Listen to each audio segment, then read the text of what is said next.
Been by yourself and you're totally safe. Washington, D.C. is a great thing. Yes, ma'am, please. Mr. President, as you're calling on Democratic leaders across the country to work with you on crime, do you see your efforts here in D.C., including, for example, working with Mayor Bowser here as a model for bringing more bipartisanship in matters not only with crime, but also issues that matter to everyday American people's lives? So Mayor Bowser's been great. She could have taken the thing, oh, well, and then after I clean it up, they'll take credit for it. You know what they do is they take credit. Like, we cleaned up Los Angeles. We did a great job there. And it was overwhelming what was going on.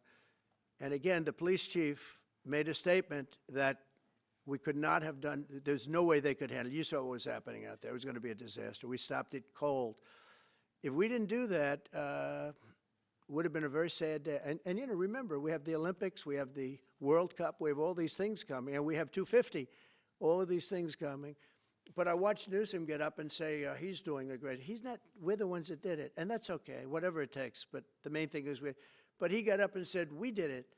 Well, he didn't want us there, and he's going to need us again because it's starting to form again. I see it. It's starting to form again. You know, we have to maintain. It's like maintenance on an airplane. You can buy it, but you have to maintain it.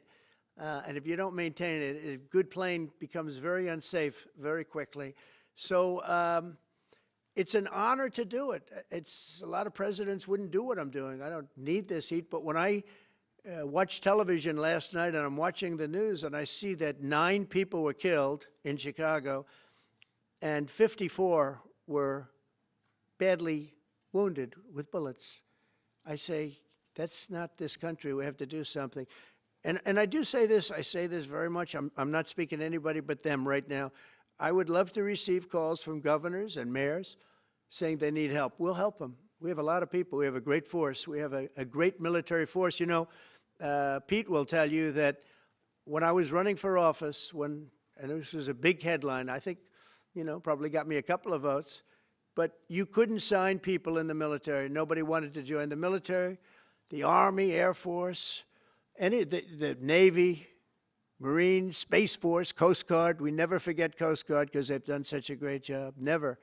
But nobody wanted to join any of them. We were way below what we wanted. Every single one. The closest was the Marines, whatever that is. You'll explain that to me. But the closest was the Marines. But every service was way down, way down.